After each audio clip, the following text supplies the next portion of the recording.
What's good, YouTube? Show's the one here, back with another video. And I wanted to talk to you guys about how you're not your emotions or your thoughts, so you should stop associating with them. What I mean by this is if you're feeling anger, prideful, or desireful, instead of acting all these emotions and doing detrimental actions that will may harm you or somebody else, you should stop what you're doing and reevaluate your mindset. I'm not gonna say reevaluate your mindset. I don't want to say it like that because it's normal to have emotions, but you shouldn't. You should reevaluate your actions. What I mean by that is, instead of say you're angry, you want to hurt somebody. Instead of hurting that person, you can sit with the thought or the emotion and let it simmer down. When you let it simmer down, it is no longer controlling you. It's lost its power over you. And instead of saying things like I'm angry or I'm prideful or I want, you can say these emotions are arising in my mind. Think of your brain like a garden and think of it like a social media app as well. What you give water to, aka your attention and your energy, it starts to grow, right? So let's say you're thinking detrimental thoughts. Let's say some shit like, I don't know, I don't fucking know. I want to hurt somebody, or I don't know, I hate life, some shit like that. And let's say you constantly replay this shit in your mind over and over and over again. Well, I'm gonna tell you something. You're not gonna start to like life anytime soon. You're gonna really start to really hate yourself because you're constantly playing these in your head over and over and over again. Wherever energy goes, it starts to grow. Now, the same thing can happen with positive thoughts. It works both ways now. It's the polarity of it both, the duality of it both. If you think positive thoughts, I'm healthy, I'm happy, I instill good habits, I'm disciplined, I'm worth something, I'm worth the world. Think of all these beautiful thoughts and they'll start to grow. Even if people call you corny, bro, if anybody talks shit about you, they're ultimately projecting the way they see themselves in that position, doing what you're doing. Ultimately, when they try to tear you down, they're basically speaking of themselves and the way they view themselves if they were in your position. Another thing, think of your brain as a radio station. If you want to stop thinking negative thoughts, you have to raise your frequency up. If you're in a frequency of guilt and shame, you're going to constantly get that back and it's going to appear in the physical as within, so without. If it's happening inside, it's going to happen outside. If you're guilty, if you feel apathetic, you're going to meet people with these traits and you're going to get along with them. Why? Because you guys are both apathetic, you guys are both guilty, and you guys are both shameful. Now, same thing, polarity. If you rise your vibration up, you're going to be, if you vibrate from joy, love, reason, peace, enlightenment, guess what? You're going to attract light minds. Whether you want to or not, it's going to happen. You don't even have to interact with them. They're still going to be there. You're going to see them more consistently. You're going to feel them. You're going to feel their energy. It's what happens, right? So think of it like a radio station. When you tune in, I don't even know. I'm not gonna lie. I don't even know the specifics of how a radio station works. Like, I don't. It's interesting. I don't know it yet, but treat it like that. When you tune to a certain radio, you're gonna get a certain song. If you tune into another radio, you're gonna get another station with a whole new set of songs. Let's say radio station is radio station A, radio station B. Radio station A gives you hip hop. Say radio station B gives you love songs, R&B. It's the same shit. Keep treat it like that. If you're listening to music talking about drilling people, killing people, having sex with multiple women, you're gonna attract like-minded individuals. If you listen to things about money, love, prosperity, enlightenment, peace, joy, all these things, you're gonna get that in your life. It's just the way it works. What you interact with comes back like an algorithm. The more attention you give, I just went over this, but I'm gonna break it down more.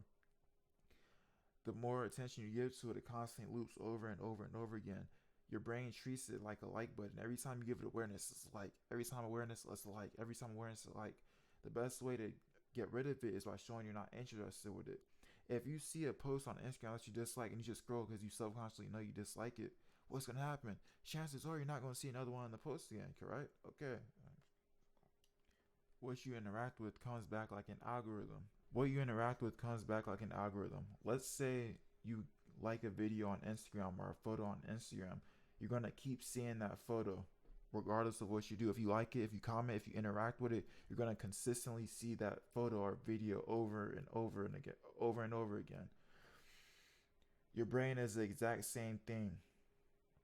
let's say you think of, let's say, I'm not gonna say you think, let's say a thought arises in your mind. Let's say it's some dumb shit. Like, it could be anything. It could be the most horrific shit, anything. Let's say it's some shit like, I don't know, I eat shit or some dumb shit like that. And let's say you try so hard to say, I don't eat shit. No, I don't do that. That would be good if you just made a mental note of, you could subconsciously make the mental note. You don't even have to consciously say it. But if you subconsciously know, like, I don't do that, it's not gonna grow. You're not giving no energy to it.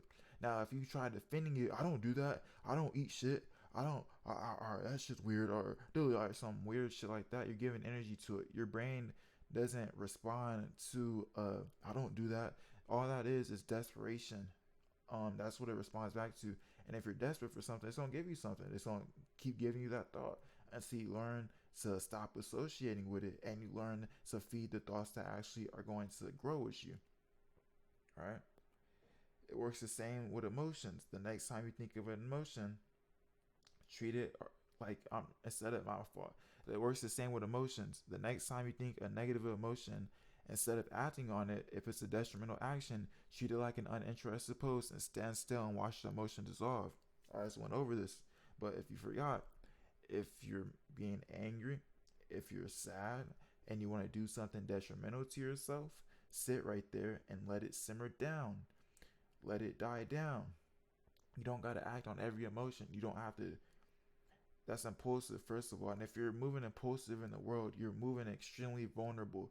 You should be making conscious decisions every single second of the day while you're living it, or else you're going to end up in a place you don't want to end up at. Let's say you're an autopilot and you feel sad, or I don't want to use sad. You feel anger and you just fucking sock somebody. Like, you have a low impulse control. Where are you gonna be? Where are you gonna end up at? You're gonna be in jail. Correct, bro. You're gonna end up in jail. You have to treat it like an uninterested post. Stand it and let it disappear.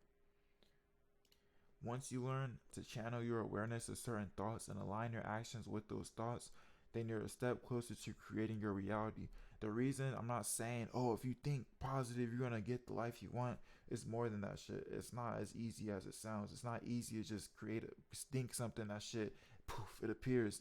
Action has to be met with the feminine force. Action, the physical reality of action, has to be conjured. It has to be met with the feminine force of thought and imagination. Once those forces combine, then something can give birth anew. That's why you have to balance the two. You can't just go around eating bullshit. You can't go around not working out. You can't go around doing detrimental things and saying, oh, I love myself, I'm going to be rich one day. You're not going to get rich that way. Why? Because you're not putting in actions to actually achieve the life you want to achieve. In order to achieve the life you want to achieve, you have to think it, speak it, and live it. You have to walk it, talk it, and be it. You're not going to get where you want to be by just thinking, and you're not going to get where you want to be by just doing. If you do a whole bunch of bullshit, you might get some shit that sticks to the wall. You might even get money, but guess what? You're not going to be internally aligned because you didn't use your heart as well. You have to balance the two, right? So keep this in mind when trying to create your reality. If you want to create reality, you need physical and mystical. You need masculine and feminine properties of yourself. Obviously, having other people can help. I'm not denying that. But if you're alone, or even if you're with someone, both of you guys should be balanced. Friends, you should be balanced. If you're a spiritual person, you should be like with like-minded people that are balanced. If you guys are both balanced, that's two infinite signs. That's what's gonna happen. Y'all gonna be doing the damn thing. You feel me? But if this video has helped you in any way, shape, or form, be sure to leave a like, comment, subscribe, share it to a friend too. And I'm gonna keep helping you out. I'll catch you guys next time. Peace.